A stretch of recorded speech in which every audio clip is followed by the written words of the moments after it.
सभी विद्यार्थियों का हम फिर से एक बार इस 9th स्टैंडर्ड के विज्ञान भाग 2 के इस महत्वपूर्ण पीरियड में फिर से स्कूल से रिकॉर्डिंग कर मैं आपका स्वागत करता हूं।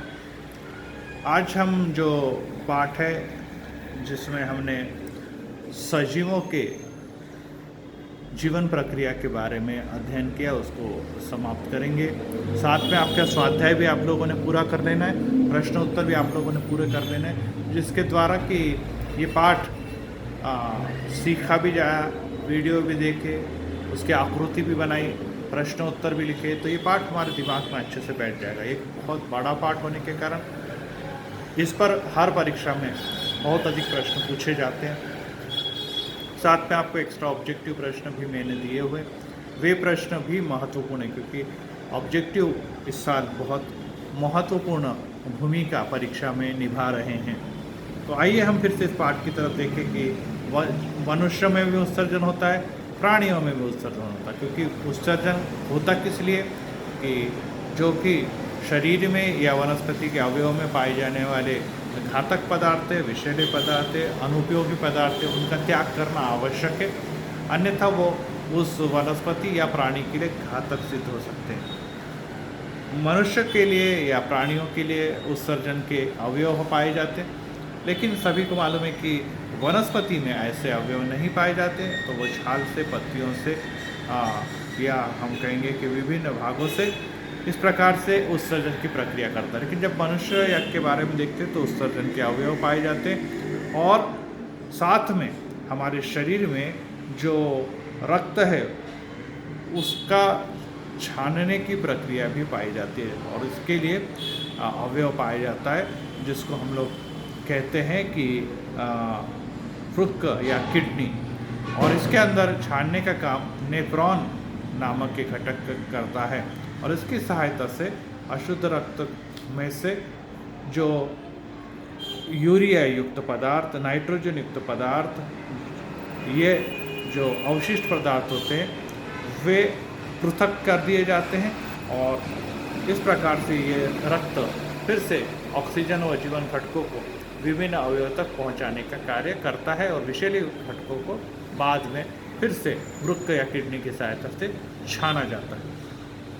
लेकिन कभी कभी संसर्ग के कारण या रक्त की आपूर्ति कम होने के कारण या कोई भी घातक बीमारी हो जाने के कारण कई बार किडनियां खराब हो जाती है और किडनी डोनेट करने की आवश्यकता भी पड़ती है। लेकिन ऐसे जब तक किडनी प्राप्त न हो तब तक हम रक्त अपोहन या डायलिसिस का उपयोग करते हैं, और इसके अंतर्गत रक्त में छानने की प्रक्रिया मशीन के द्वारा डायलिसिस या अपोहन यंत्र की सहायता से किया जाता है, और इसके लिए लगभग 500 मिलीलीटर रक्त एक बार में उपकरण की सहायता स्वच्छ करके वापस शरीर में पहुंचा दिया जाता है।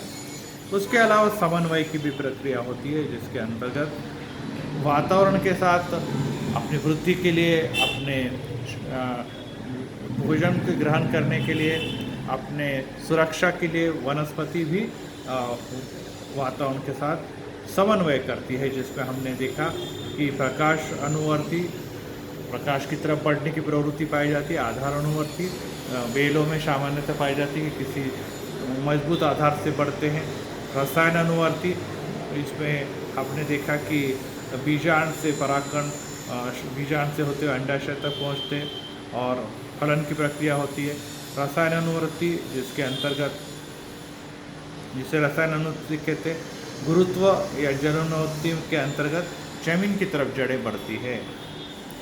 उसके बाद हमने देखा कि हमारे शरीर में तंत्रिका कोश, न्यूरॉन्स पाए जाते हैं, जो हमारे शरीर के सभी जो अवयव होते हैं उसको मस्तिष्क के द्वारा नियंत्रण करने में सहायक सिद्ध होते हैं, जिसकी संख्या लगभग 100 खरब तक पाई जाती है। इसमें भी 3 कोशिकाओं के प्रकार होते हैं, एक संयोगी तंत्रिका कोशिका, प्रेरक तंत्रिका कोशिका और सहयोगी तंत्रिका कोशिका, और इसकी सहायता से जो सूचनाएं हैं वे जो विद्युत आवेश के रूप में हमें प्राप्त होती है वो एक स्थान से दूसरे स्थान तक संवहन करने की संस्थान को तंत्रिका संस्थान कहते हैं। उसमें फिर मस्तिष्क है। मस्तिष्क ये शरीर का महत्वपूर्ण केंद्रीय भाग होता है, जिसके द्वारा दो भाग होते हैं, एक दायां और एक बायां। मैंने पिछली बार भी सिखाया, दायां मस्तिष्क के भाग का काम अलग, बाएं का काम अलग होता है। और हमारे शरीर में लगभग 1300 से 1400 ग्राम भार वाला मस्तिष्क पाए जाते हैं, जिसके अंतर्गत भाग पाए जाते हैं प्रमस्तिष्क, और जो बड़ा वाला भाग है फिर अनुमस्तिष्क, जो शरीर के पीछे वाला भाग है, फिर उससे आगे है मस्तिष्क पुच्छ, और आगे में हमारे रीढ़ की हड्डी, जिसको हम मेरुरज्जु स्पाइनल कॉर्ड भी कहते हैं। तो इस प्रकार से यहाँ पर हमें ये दिखाई देता है कि ये मस्तिष्क के चारों भाग जो है वो शरीर को नियंत्रित करते हैं। परंतु इसमें नियंत्रित करते समय दो प्रकार की क्रिया हमारे शरीर में घटती है। एक तो प्रतिवर्ती क्रिया कहलाती है, और ये क्रिया के अंतर्गत हमें शरीर के विभिन्न जो कार्य हैं, जो घटनाएं हैं, वे अनैच्छिक रूप से हम करते रहते हैं। मतलब हमारी इच्छा न हो फिर भी हम करते रहते हैं। जैसे सांस लेना, हमारी इच्छा न हो या न हो, हम करते रहेंगे। दिल के धड़कना या रक्त के प्रवाह का बहना, ये सब काम हमारे शरीर के नियंत्रण में नहीं है। इच्छा हो चाहे न हो, ये बहता है, इसलिए इसे प्रतिवर्ती क्रिया के अंतर्गत आती है। और ये प्रतिवर्ती क्रियाएँ हमारे शरीर के नियंत्रण और समन्वय के लिए अत्यंत महत्वपूर्ण है, क्योंकि हमारा नियंत्रण जो है, ये हमारा जीवन जो है इस पर आधारित होता है। अब उसके अलावा हमारे शरीर के नियंत्रण के लिए रासायनिक, आज जो मैं सिखाने जा रहा हूँ, कुछ रासायनिक घटक भी पाए जाते हैं, जिसे हम संप्रेरक कहते हैं, हार्मोन्स कहते हैं। ये घटक भी समन्वय और नियंत्रण का कार्य करते हैं। हार्मोन्स जो होते हैं, जिसको हम लोग संप्रेरक कहते हैं, ये हमारे अंतःस्रावी ग्रंथियों के द्वारा शरीर के विभिन्न भागों में रक्त के द्वारा पहुंचाए जाते हैं। हार्मोन्स जो होते हैं, ये हमारे शरीर के द्वारा, हमारे रक्तवाहिनियों के द्वारा जो है अंतःस्रावी ग्रंथियों के द्वारा विविध भागों तक पहुंचाए जाते हैं। और इनका काम ये है कि नियंत्रण और समन्वय की जिम्मेदारी निभाना। अब इसके अंतर्गत कुछ ग्रंथियां जो होती है वो स्त्री पुरुष में सामान्य होती है, परंतु कुछ स्त्री में अलग प्रकार की ग्रंथियां पाई जाती है, तो पुरुष में कुछ अलग ग्रंथियां पाई जाती हैं। और इसमें स्त्री के स्राव में या उसी प्रकार से पुरुष के संप्रेषक स्राव में भी फर्क हो सकता है। जैसे फॉर एग्जांपल कि हम कहते हैं कि हमारे शरीर में शुगर बढ़ गया, जिसको हम कहते हैं डायबिटीज़ की बीमारी। तो स्वादुपिंड के अंतर्गत जो कोशिका है वो हमारे शरीर में शुगर को क्या करती है, एटीपी ऊर्जा में परिवर्तित करने का कार्य करती है, जिसको इंसुलिन भी कहते हैं। तो इंसुलिन जो होता है वे एक हमारे शरीर में ऊर्जा नियंत्रित का महत्वपूर्ण भाग है। अगर ये शुगर एटीपी ऊर्जा में परिवर्तित नहीं होती है तो क्या होगा, उस शुगर की मात्रा हमारे रक्त में बढ़ती चली जाती है, क्योंकि वो एटीपी ऊर्जा में परिवर्तित नहीं होती। अब एटीपी ऊर्जा क्या है, हमारे को कार्य करने के लिए जो ऊर्जा लगती है वही एटीपी ऊर्जा होती है। जिसके शरीर में ऊर्जा है वही कार्य कर सकता है, जिसके शरीर में ऊर्जा नहीं पाई जाती वो कार्य नहीं कर सकता। तो ये ऊर्जा जो है वो एटीपी ऊर्जा होती है, और ये हमें क्या होती है, इंसुलिन के द्वारा स्वादुपिंड के अंतर्गत ये कार्य करती है। और इसकी अधिक कार्य करने पर भी नुकसान है, कम कार्य करने पर नुकसान है। सामान्य कार्य करना अनिवार्य है। अधिक कार्य करेगा तो क्या होगा, शुगर घट जाएगी, और ज़्यादा कार्य करेगा तो शुगर बढ़ जाएगी, और दोनों भी शरीर के लिए अत्यंत हानिकारक है। तो इसमें से हम कुछ ग्रंथियों के बारे में हम लोग पढ़ते हैं। पहला है अधश्चेतक। आकृति में अगर आप देखेंगे जो मैंने आपको दी हुई है, आपकी किताब पे आपके सामने रखे, पेज नंबर 176 पढ़ रहे हैं हम लोग, पेज नंबर 176। इस पर एक टेबल दिया है और आकृतियाँ दी है, दोनों भी आपके नज़रों के सामने रखेंगे तो आपको अच्छे से समझ में आएगा। अधश्चेतक ये हमारे मस्तिष्क में पाया जाता है, और यह पीयूष के ग्रंथि के थोड़े से ऊपर रहता है, और इसके द्वारा शरीर की सभी कोशिकाओं को नियंत्रित करने वाला स्राव तैयार होता है। देखिए, नियंत्रण करने के लिए हमारे शरीर में स्राव या एक द्रव पदार्थ बहता है, और ये कहाँ पर पाया जाता है? अधश्चेतक में पाया जाता है, और इसका कार्य है पीयूषिका ग्रंथि का नियंत्रण करना। पीयूषिका ग्रंथि का नियंत्रण करना, जिसके बारे में मैंने अभी आपको बताया। नंबर 2, पीयूषिका मस्तिष्क के ठीक नीचे पाया जाता है। मस्तिष्क के नीचे पाया जाने वाला है। आप आकृति में देखिए, तीसरे नंबर पे ऊपर से दिखाई दे रहा है।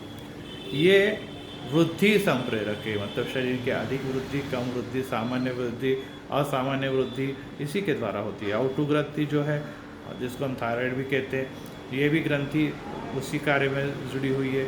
और इसी प्रकार से इनका उपयोग कार्य का है हड्डियों की वृद्धि। आप जानते हैं कि सभी लोगों की हड्डी की वृद्धि मतलब शरीर की वृद्धि मानी जाती है। उसके अलावा आउटू ग्रंथि में स्राव, माता जब बच्चों को जन्म देती है तो दुग्ध का निर्माण करना, बच्चों को जन्म होते समय गर्भाशय का संकुचन होना, तब जो गर्भाशय बड़ा हुआ था वो अपने मूल स्वरूप में आ जाना। फिर उसके बाद ऋतुस्राव स्त्रियों में जो होता है उसका नियंत्रण, पानी का अनुपात, जनन ग्रंथि का विकास, ये सब किसके अंतर्गत आता है? अत्यंत महत्वपूर्ण मस्तिष्क के नीचे पाई जाने वाली पीयूषिका ग्रंथि में से बहने वाले स्राव के द्वारा यह नियंत्रित होता है। फिर है आउटू ग्रंथि। आउटू ग्रंथि जिसको अपन थायराइड भी कहते हैं। कई लोगों का थायराइड बढ़ जाता है, घट जाता है। ये गर्दन के यहाँ पर दिखाई दे रहा है, यहाँ पे जो कड़क भाग होता है वहाँ पर, जिसको स्वर यंत्र भी कहते हैं, या श्वास नली के दोनों ओर पाया जाता है। ये थायरॉक्सिन, संप्रेरक के नाम भी आपको याद रखने हैं, थायरॉक्सिन और कैल्सिटोनिन। ये पीछे प्रश्न भी पूछा है कि आउटू में कौन सा संप्रेरक पाया जाता है, तो नाम है थायरॉक्सिन, क्योंकि ये थायराइड कहलाता है इंग्लिश में। अब ये शरीर की वृद्धि, उपचार, सभी क्रियाओं को नियंत्रित करता है।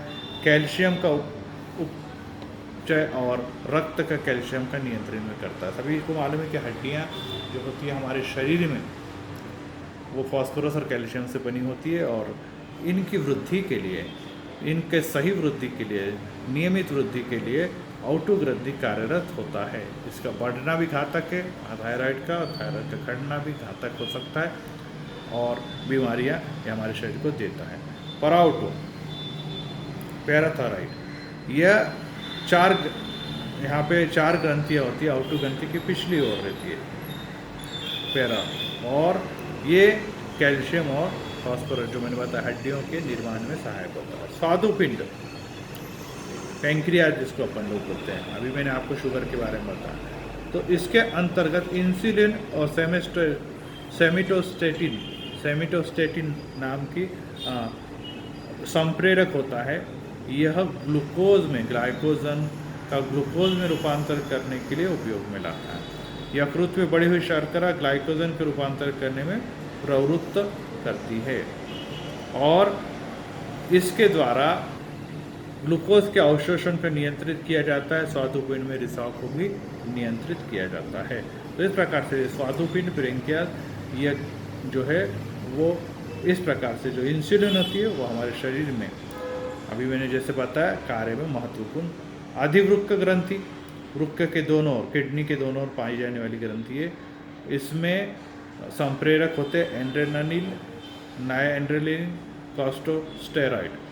इसके द्वारा आपातकालीन परिस्थिति, भावुक प्रसंगों के व्यवहार पे नियंत्रण होता है। मतलब कि कई लोगों को जल्दी गुस्सा आता है, कई लोगों को जल्दी रोना आता है, कई लोगों को जल्दी टेंशन आता है, कुछ लोगों को बहुत डर लगता है। तो ऐसी जो सब भावनाएं हैं, ये सब भावनाएं निर्मित करने में किसका काम होता है? एड्रेनल और अधिवृक्क ग्रंथि, और ये ऐसी परिस्थितियों को नियंत्रित करती है। उसके अलावा हृदय और संवहन को उद्दीपन बढ़ाने का काम भी यह करती है। मतलब इसके द्वारा हमारा जो शरीर उत्तेजित होना है, जिसको हम कहते हैं एक्साइटमेंट होना या न होना, ये से भी उस पर निर्भर करता है। अंडाशय, ओवरी, स्त्री के गर्भाशय, अब ये स्त्री में पाया जाता, पुरुषों में नहीं। इंस्ट्रोजन और प्रोजेस्टेरॉन, यह स्त्री के गर्भाशय में वृद्धि होती है, इसके द्वारा इनकी लैंगिक गुणों का विकास होता है और अंतस्तर और गर्भधारणा में मतलब बच्चों की निर्मित के यह अंडाशय ओवेरी यह सहायक होता है। तो पुरुषों में क्या होता है, पुरुषों में वृषण पाया जाता है, आकृति में देखिए, और इससे टेस्टेरोन इसके द्वारा लैंगिक लक्षणों का विकास होता है, दाढ़ी मूंछ आना, आवाज कठोर होना, बच्चों की निर्मित में आवश्यक बातें वृषण कोश में निर्माण होती है और ये वृषण पुरुषों में ही पाया जाता है, स्त्रियों में नहीं पाया जाता।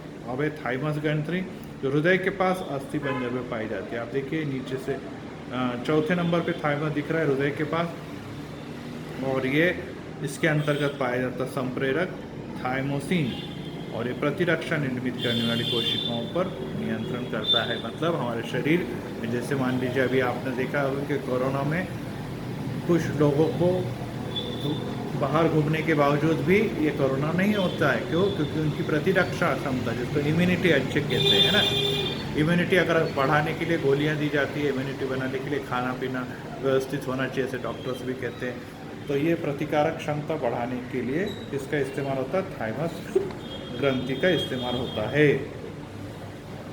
तो इस प्रकार से यहाँ पर ये पाठ मैं पूरा करता हूँ।